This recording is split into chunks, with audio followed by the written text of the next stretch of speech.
Migrant labour act 1979 কি ওখানে প্রত্যেকটা যে মাইগ্রেন্ট লেবার আছে তার অধিকার সুরক্ষিত আছে, কিন্তু দুর্ভাগ্য আমাদের ওই তালিম বইয়ের পাতাতে সুরক্ষিত আছে, বাস্তবে কিন্তু আবার শ্রমিকরা সুরক্ষিত নয়। তাই আপনারা বলবো, যদি আপনারা আমাদেরকে সুযোগ দেন 2026-এর জন্য, শুধু আপনারা নয়, আপনারা যে বাড়ি যাবেন, বাড়ি গিয়ে মহল্লাতে, ক্লাবে, মাঠে, ময়দানে, হাজারে হাটে বাজারে, যে ঘাটে ঘাটে যেখানেই যাবেন, একটাই কথা যে আইএসএফ কে এবার সুযোগ দেওয়া হোক। আইএসএফ এই চোর ডাকাত গুন্ডা মস্তাদ গুলোকে সরিয়ে দিয়ে সুস্থ সমাজ ব্যবস্থা নিয়ে আসবে।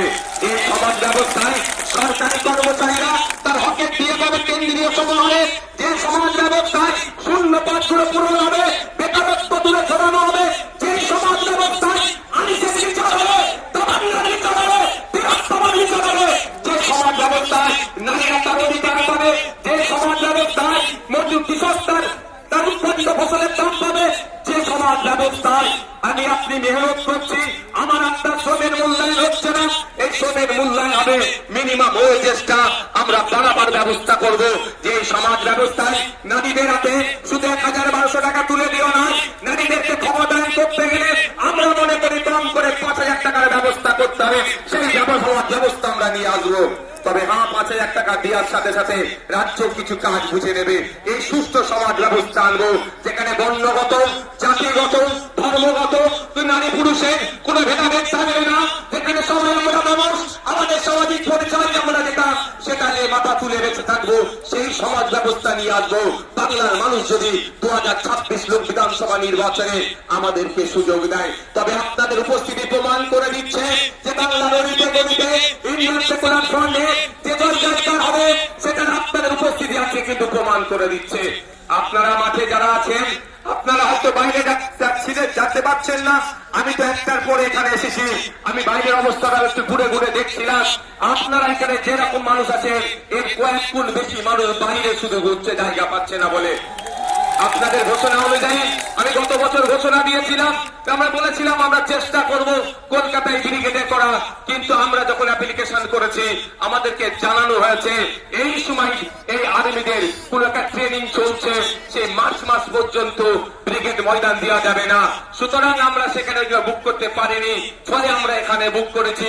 তবে আপনারা সাথ দিলে শুধু ভাঙড় থেকে নয়, রাজ্যের বিভিন্ন প্রান্ত থেকে 2026 বিধানসভায় ডবল ডিজিটের বিধায়ক ইন্ডিয়ান সেকুলার ফ্রন্ট পাচ্ছে। তারপরে আমরা আশা করবো এবং আর্মিদের ট্রেনিং কখন আছে সেটাও প্রয়োজনে দেখে নেব, তার ট্রেনিং এর ফাঁকে বা ট্রেনিং এর পরে আপনাদের সাথ নিয়ে আবার আপনাদেরকে নিয়ে কলকাতায় আমরা ব্রিগেড ময়দান ভরাবো অধিকারের জন্য। বন্ধুগণ, আজকের এই অধিকার সভায় বিভিন্ন বিষয় ছিল, অনেকে চর্চা করেছে, আমি টু দা পয়েন্ট এসআইআর নিয়ে একটু বলতে চাই। আপনারা কারা শুনতে চান একটু হাত তুলে রাখেন তো, এটা হাতটা তুলে রাখুন, হাতটা একটু তুলে রাখবেন, অসুবিধা হচ্ছে না? দেখো অসুবিধা হচ্ছে না তো?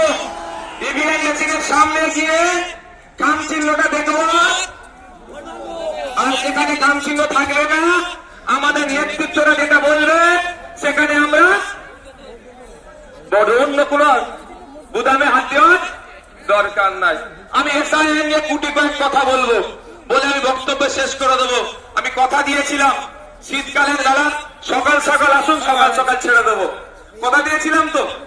আমি আপনাদের এসআইআর নিয়ে বলছি, এই একটা মাথায় ঢুকিয়ে নিন, এই এসআইআর যে সমস্যা তৈরি হয়েছে, এই সমস্যা তৈরির পেছনে দুটো রাজনৈতিক দল সম্পূর্ণভাবে দায়ী। তৃণমূল বিজেপি মিলে এসআইআর নামক সমস্যাটাকে তৈরি করছে ইলেকশন কমিশন অফ ইন্ডিয়াকে সামনে রেখে। তাই আমাদের যেভাবে অহেতুক হয়রানি পেরেশানি করা হচ্ছে, এর জবাব আমরা ইভিএম মেশিনে গিয়ে এই তৃণমূল আর বিজেপির বিরুদ্ধে আমরা দিয়ে দেব।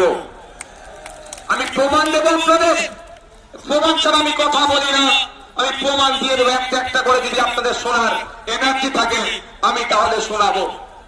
এনার্জি আছে তো ভাই? তাহলে আমি শুনাবো।